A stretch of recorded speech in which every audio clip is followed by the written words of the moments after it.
श्रीमद् करुणा सागर महाराज की कैवल धाम की, श्री अविचलदासजी महाराज की।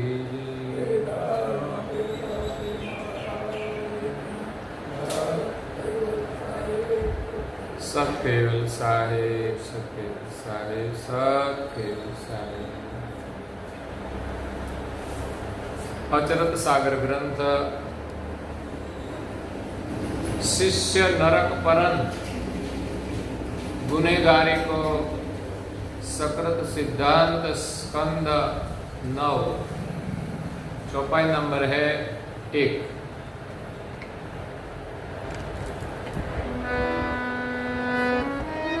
बोले हूँ जय प्रतिवादी के,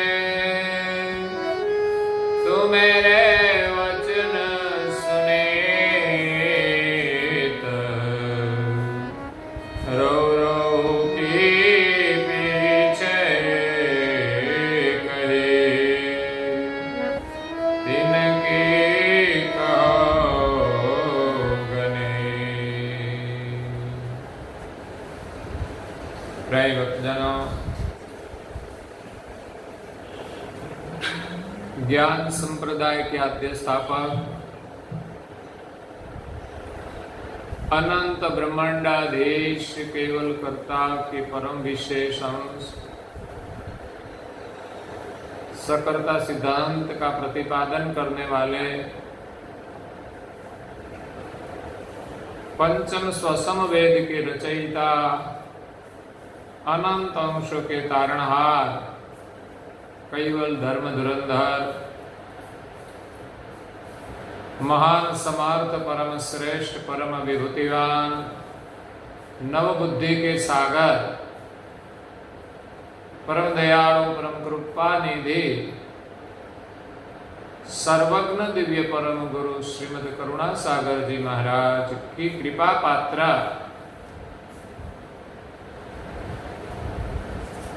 परम उपासक परम विदुषी परम पूज्य श्री हजरतबा परम गुरु करुणा सागर जी महाराज की कृपा से स्वरचित अचरत सागर ग्रंथ में 9वें स्कंद में शिष्य नरक परन गुनेगारी सकल सिद्धांत का उपदेश देते हुए कहते हैं कि बोले हूं जही प्रतिवादी ते, तू मेरे वचन सुने। पूज्य श्री हजरतबा ने 8वें अंग के अंत में कहा कि जो जो जन संत हो या भक्त परम गुरु के शरण में आए उनको परम पद की प्राप्ति होती है। को संत को हरिजन जही शरण मम आए, उदय हस्त बिछड़े नहीं, यही परम पद पाए। लेकिन शरणागत आए पीछे जही जन बिछड़े छोए, शरण में आने के बाद कुछ ऐसा गुनाह करते हैं कि जिसके कारण वो उनके शरण से बिछड़ जाते हैं। तो ऐसे जो शिष्य है घोर नरक रो रो परे, उनको नरक में जाना पड़ता है। और रो रो नाम का जो नरक है, पार न पावहि कोई, वहां जाने के बाद उनका कोई पार नहीं पा सकते, इस दुखों का अंत नहीं आ सकते। तो अचरतवा ने जो इन नरक की बात की, उनको सुनकर प्रतिवादी को प्रश्न हुआ कि रोग रोग की पीछे कही। आपने जो पिछले अंग में रो रो नरक की बात की, तिनकी कहो गणित। आप जरा विस्तार से उनको बताए कि किस प्रकार के दोष से ये रोरो नाम के नरक की प्राप्ति होती है, नरक में जाना पड़ता है। तो आगे पूज्य श्री हजरत बा सकृत सिद्धांत के अनुसार ये कर्म का जो सिद्धांत है वो सकृता सिद्धांत है। सर्जनहार का सिद्धांत के अनुसार सबको कर्म का फल मिलता है। इस सिद्धांत के अनुसार पूज्य श्री अच्युतबा यहां कहते हैं कि जो परम गुरु के शरण से बिछड़ जाते हैं उनको नरक में जाना पड़ता है। तो कैसे कर्म है? कुकर्म करत सकल जुग कहि भुगतत तनुधार ग्रभित दोष नहीं जावत पति पे को संसार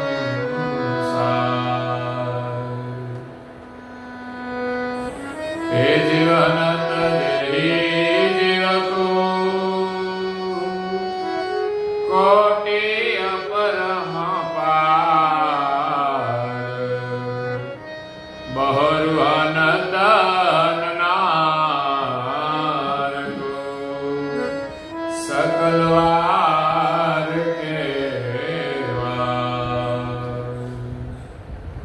कुकर्म करत सकल जुग। सारा संसार में सभी जीव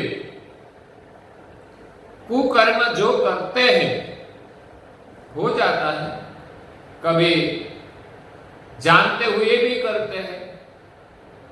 कई प्रकार के कुकर्म होते हैं, ते ही भुगतत तनुधार।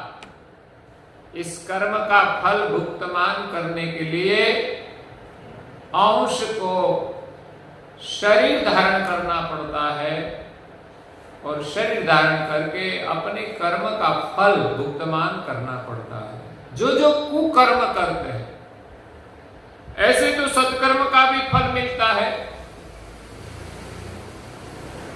लेकिन कुकर्म का फल दुख है, सत्कर्म का फल सुख है। ऐसे जानते हुए भी लोग झूठ करते हैं।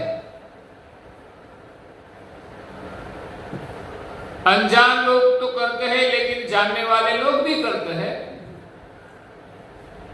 धर्म को मानने वाले लोग भी कभी कभी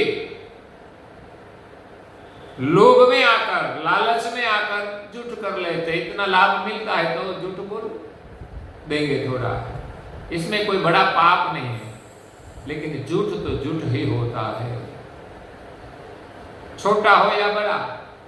आज जो लाभ मिलता है वो लाभ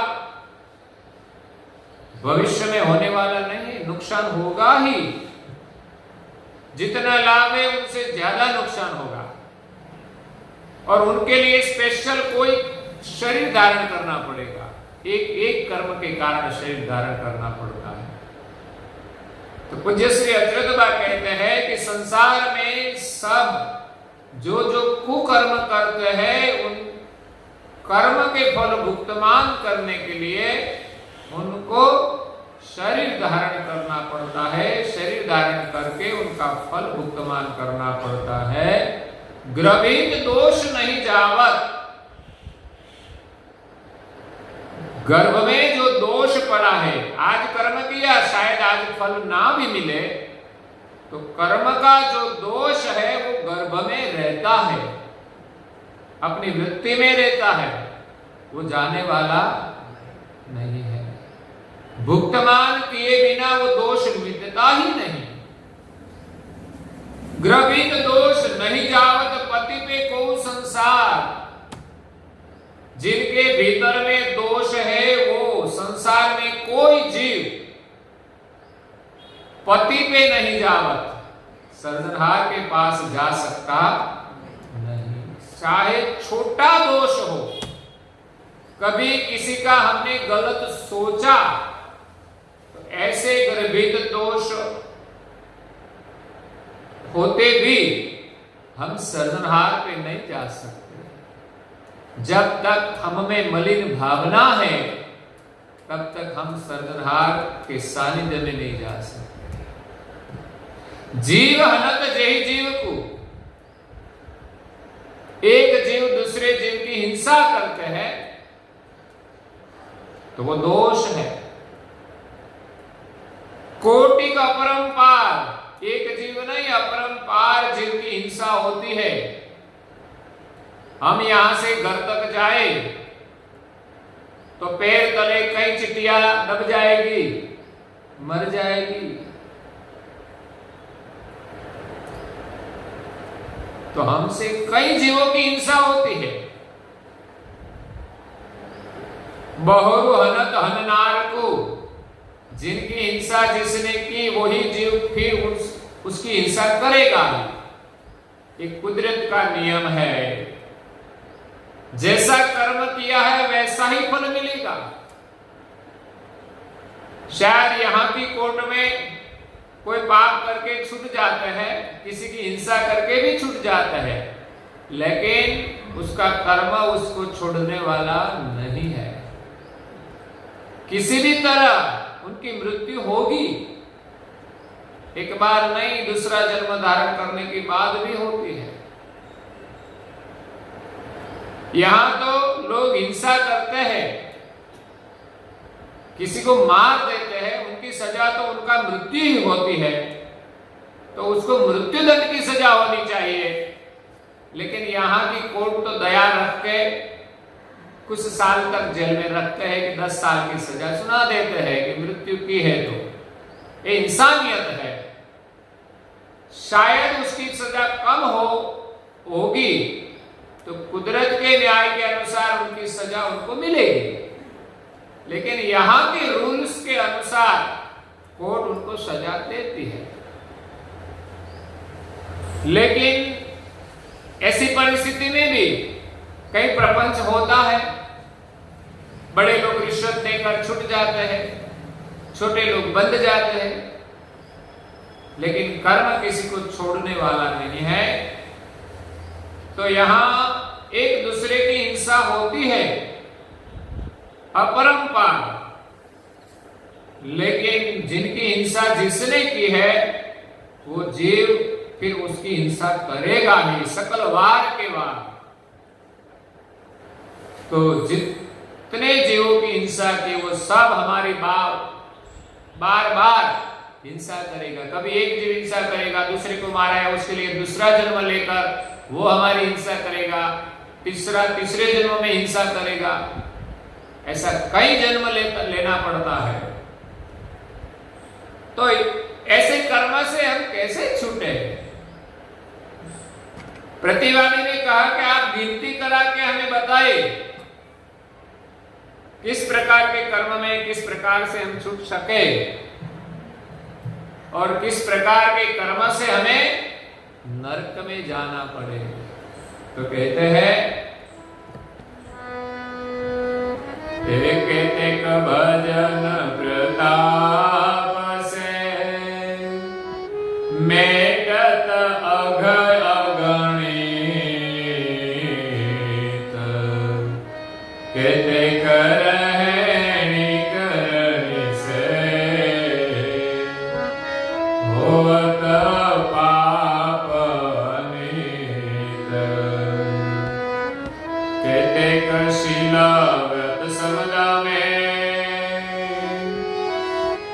दया दिन ते जात, अलप गुनाह चिंतन के,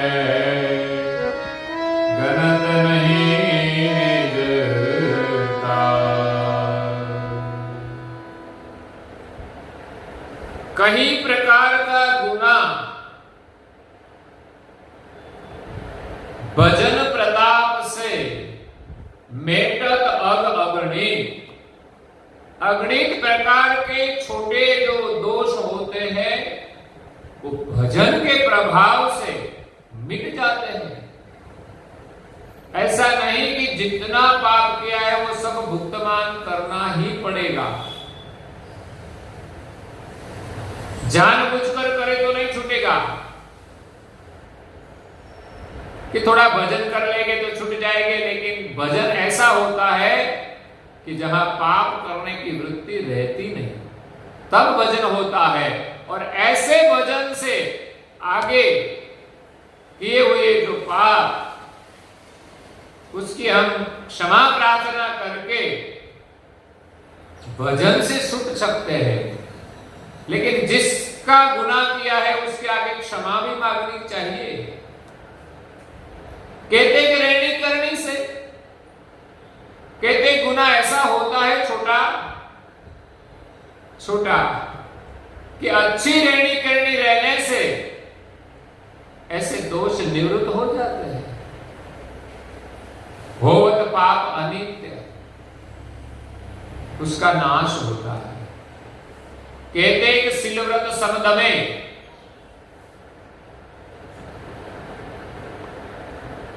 दया दीनते जात, कई प्रकार का जो पाप है वो सिलव्रत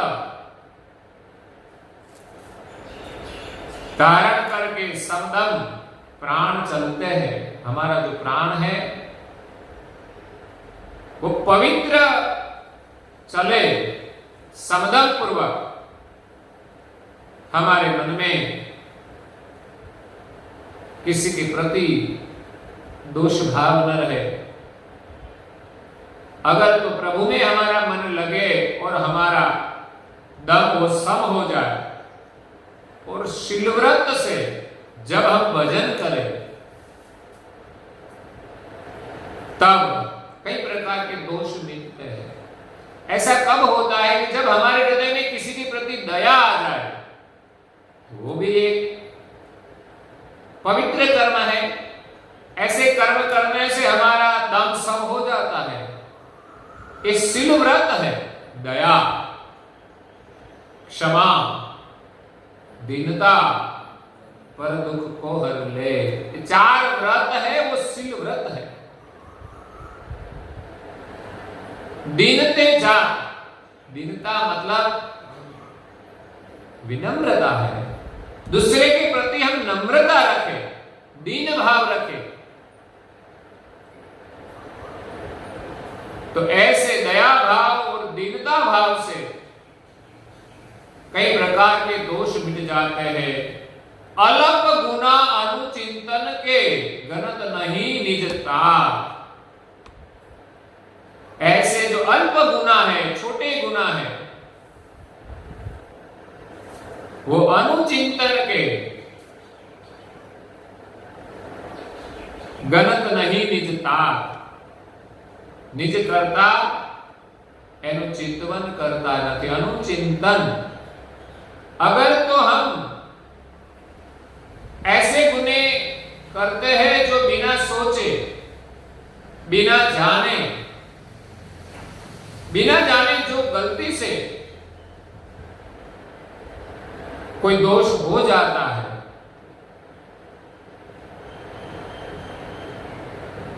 तो वो गुनाह सर्जनहार गिनती नहीं करते। और अच्छे व्यवहार से दूसरे के प्रति हम सद्भाव रखें तो ऐसे दोष मिट जाते हैं।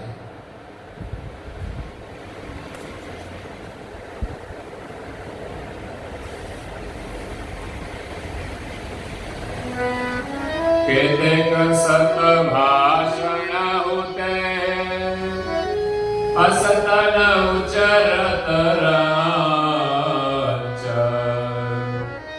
हलन चलन गत सहज के, आग में कछु न वंच। केतेक सरल स्वभाव से, कछु न मन कुटलाय। न्याय करता नर के, दुभवित दोष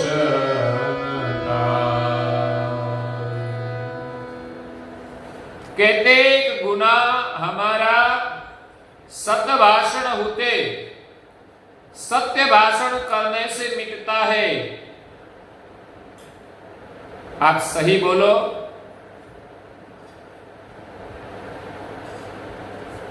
वो भी पुण्य है। कहते साच समान तप नहीं, झूठ समान नहीं पाप, जाके हृदय साच है ताके हृदय आप। सत्य ही हमारा स्वरूप है। सच बोलने से हमारा सब कुछ अच्छा होता है। किसी भी परिस्थिति में हमें झूठ नहीं बोलना चाहिए। असत्य न उचरत रंच, रंच मात्र भी हमें झूठ नहीं बोलना चाहिए। हाँ, कभी किसी का नुकसान हो तब जिसमें हमारा कोई स्वार्थ न हो, इसी में बोला हुआ झूठ वो झूठ नहीं, पुण्य का कार्य होता है। क्योंकि किसी की रक्षा के लिए हम जब झूठ बोले, हमारा इसमें कोई स्वार्थ न हो, तो वो झूठ नहीं है। एक कसाई गाय के पीछे भागता था, तो गाय आगे निकल गई। वहां 4 रास्ता आता था, कसाई पीछे रह गया। तो गाय आगे निकल गई, 4 रास्ते में से किस रास्ते पे गई पता नहीं चला। तो उसको लगा कि मैं किस रास्ते पे जाऊं और गलत रास्ते में चला जाऊंगा तो गाय नहीं मिलेगी। तो वहां कोई बैठा था, उसको पूछा गाय कहां गई, किस रास्ते पे गई। शायद वो पहचान गया कि कसाई है, गाय को मारने के लिए जाता है, तो वो झूठ बोले तो वो झूठ नहीं है। अगर सही बोला तो पाप बनता है, उसका फल भुगतान करना पड़ता है। कहा जाता है कि किसी महात्मा ने सही बोला, इस रास्ते पे गाय गई है, तो अगले जन्म में उसका हाथ कटवा दिया था कर्म के कारण। क्यों? कि अगले जन्म में इसी हाथ ने इशारा किया था इस गाय की तरफ, वो हाथ उसका कट गया था। तो ऐसी कथा आती है कर्म की। सच बोलना और झूठ नहीं बोलना, इसमें भी कभी कभी ऐसी परिस्थितियां आती है, तो कई गुना सत्य भाषण से मिट जाता है और रंच मात्र भी हम झूठ न बोले तो भी हमारा गुना मिटता है। हलन चलन गत सहज के, और हमारा हलन चलन सहज होना चाहिए। ऐसा नहीं कि यहां हम जाए तो किसी की बात मिलेगी, बातों लेने के लिए नहीं, सहज रूप से घूमे तो कोई दुख नहीं होगा। हमारा हलन चलन किसी को दुख रूप नहीं होना चाहिए। तो ऐसी प्रकार हम हलन चलन करें, आग में कछुन भंज, तो छोटे जो गुनाह हैं वो बच नहीं पाएंगे, वो नहीं रहते। कहते कि सरल स्वभाव से कई गुना का निवारण सरल स्वभाव से होता है। हमारा स्वभाव सरल होना चाहिए, किसी के साथ कभी झगड़ा न हो। नहीं तो कई लोग कहते हैं बिना जरूरी बातों में भी झगड़ा करते हैं, माने या न माने हमें क्या लेना देना। महापुरुषों सही बात कहते हैं, नहीं मानते तो भी फिर उनके साथ कोई कलेश नहीं करते थे। सही बात नहीं मानते फिर भी कोई आग्रह नहीं रखते थे। जब हम तो जिस बातों से हमारा कोई लेना देना नहीं, जिस बात का कोई लाभ भी नहीं, फिर भी हम लड़ते रहते हैं। एक दूसरे के प्रति मतभेद रखकर, तो हलन चलन सरल स्वभाव कछुन मन कुटिलाई, मन में किसी प्रकार की कुटिलता नहीं होनी चाहिए, कूटनीति नहीं होनी चाहिए, कटु भाव नहीं होना चाहिए। तुलसीदास जी ने भी रामायण में कहा है, सरल स्वभाव नमन कुटिलाए, यथा लाभ संतोष सदा।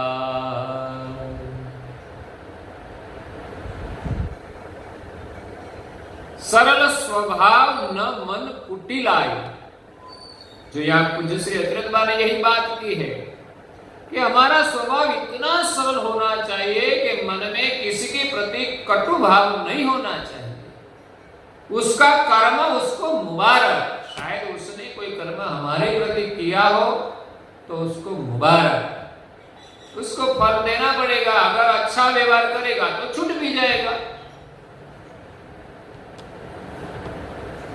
लेकिन हमें किसी के प्रति कटु भाव नहीं रखना चाहिए। यथा लाभ संतोष सदाई, जो लाभ मिले इसमें हमें संतोष होना चाहिए। जब संतोष नहीं होता तो हमारे मन में कटु भाव आ जाता है, कूटनीति आ जाती है। इसलिए परमेश्वर हमारे कर्म के अनुसार हमें देते हैं, लेकिन हम कूटनीति करके कुछ लेने की भावना करते हैं तो हम दोष में पड़ जाते हैं। इसीलिए हमेशा संतोष रखना कि भगवान ने हमें जो दिया है बहुत है, हमसे भी कई लोग दुखी ज्यादा है, इसलिए भगवान की कृपा है, हमें तो बहुत अच्छा है, लेकिन फिर भी हम कुछ गलत कर देते हैं। कुछ लेने के लिए लाभ मिले, सरकार का लाभ मिले तो जाने नहीं देते, सरकार की ग्रांट मिले तो भी ले ले, लेकिन बने तब तक हमें पता हो कि हमारा अधिकार का नहीं है तो नहीं लेना चाहिए। क्या लाभ मिलने वाला है? ऐसी वृत्ति से हम कभी सुखी नहीं हो पाएंगे। तो न्याय करत नर ओरन के, जो सरल स्वभाव के है, मन में कुटिलता नहीं है और औरों के प्रति न्याय करते हैं कि हमको तो लाभ मिल रहा है लेकिन सामने वाले को नुकसान हो रहा है, तो हमें ऐसा नहीं करना चाहिए। और कहीं परिस्थिति में हम दूसरों को न्याय दे हमारी ओर से, वो भी एक बड़ा कर्म है। दुभवित दोषन ताय, जो ऐसा व्यवहार करेगा उसको दोष दुखी नहीं कर सकता, वो दुभवित नहीं कर सकता। तो दूसरों को हमें न्याय देना चाहिए, कभी किसी को अन्याय नहीं होना चाहिए। संसार में, परिवार में लड़ाई झगड़ा होता है, ये नहीं होना चाहिए। पति पत्नी को परेशान करे तो वो अन्याय होता है, पत्नी कुछ गलत करे तो अन्याय होता है, तो अन्याय नहीं होना चाहिए। पड़ोसी के साथ भी अन्याय नहीं होना चाहिए। नहीं तो कभी ऐसा भी होता है कि हमारा कचरा निकाल कर हम दूसरे की ओर डाल देते हैं, कभी ऐसा भी होता है हमारी गंदगी कहीं और जगह पे करते हैं। कचरा भी सही जगह पे डालना चाहिए, जहां तहां फेंक दिया तो वो भी गलती तो है ही। इसलिए बहुत ख्याल रखना पड़ता है। न्याय करन नर ओरन के, तो औरों के साथ जो न्याय करता है उनको दोष कभी दुखी नहीं कर सकता। उनका दोष होता है, लेकिन कभी अच्छे कर्म जो करते हैं उनके मन की जो स्थिति है अच्छी बन जाती है, तो कभी छोटे छोटे कर्म के दुख आते हैं लेकिन दुखी नहीं कर सकते।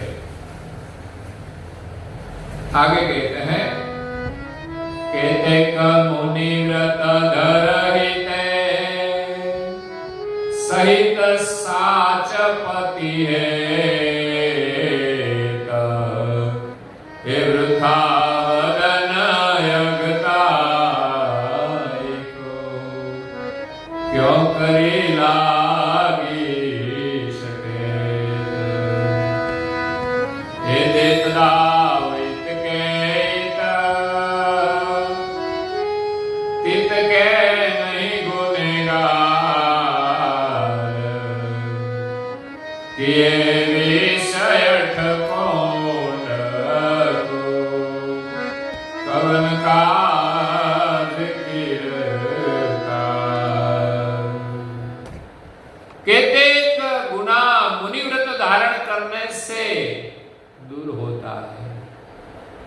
सहित साच पति है। मुनिव्रत धारण करके सर्जनहार के प्रति सच्चा प्रेम होना चाहिए। ऐसा नहीं कि पागल की तरह बैठा है तो कोई पाप नहीं, उसको कोई लाभ भी नहीं, लेकिन मुनिव्रत धारण करके जो प्रभु का सुमिरन करते हैं, प्रभु के प्रति सच्चा प्रेम रखते हैं, उनका कहीं प्रकार का दोष मिट जाते हैं। किसी प्रकार का तो वृथा वदन अगताई को क्यों करी लागी सके। वृथा बोलने से जो दोष लगता है, मिथ्या भाषण करने से दोष लगता है, वो उनको लगता नहीं। ऐसे तो हम अच्छा कर्म करें तो ही दोष से बच जाते हैं, वही बड़ा लाभ है। यहाँ पूज्य श्री अच्युतबा कहते हैं कि हम अच्छा कर्म करें तो ऐसे ही हम दोष से बच जाते हैं, करने से ही बच जाते हैं। लेकिन कई दोष जो हो गया है भूल से, अनजाने में, वो दोष अच्छे कर्म से मिट जाता है। वाणी से जो दोष होता है, 4 प्रकार के दोष बताए हैं। एक दोष होता है झूठ बोलना। तो आगे अच्युतबा ने कहा कि कभी झूठ बोलना चाहिए नहीं। दूसरा दोष होता है दूसरों की बातें करना, जिनको हम कहते हैं निंदा करना, चुगली करना, वो भी एक दोष है। तीसरा दोष है कटु भाषण, दूसरे को हम कड़वे वचन कहते हैं। सच होते हुए भी कटु वचन नहीं बोलना चाहिए। और चौथा दोष वाणी का है मिथ्या भाषण, बिना जरूरी बोलना, बिना बातें करना, इसमें भी दोष लगता है। बिन जरूरी जब बोलते हैं ना, तब आगे जाकर उसमें विवेक नहीं रहता। इसलिए वाणी का जो दोष है मुनिव्रत धारण करने से और प्रभु में मन लगाने से मिट जाता है। देख दाव इत के इत, ये सब जो गुनाह है वो यहां ही फल भुगतान करना पड़ता है। तित के नहीं गुनेगार, वो सर्जनहार का हम गुनेगार नहीं बनते, भगवान का दोषी तो नहीं बनते। यहां जो गुनाह किया है वो यहां ही भुगतान करना पड़ता है। कि ये विष 8 कुंड को 28 कुंड बनाए हैं जो नरक के हैं। कवन काज कीर्तार, तो कीर्तार ने एक कुंड क्यों बनाए? कर्म का फल यही भुगतान करना पड़ता है। तो फिर ये अलग 28 प्रकार के नरक के कुंड बनाए हैं, वो क्यों बनाए हैं? उनका जवाब देते हुए पूज्य श्री अच्युतबा आगे कहते हैं, वो हम कल सुनेंगे, लेकिन आज के प्रवचन को यहाँ विराम देते हैं। श्रीमद् करुणा सागर जी महाराज की, कैवल धाम की, श्री रविचंद्र जी महाराज की जय।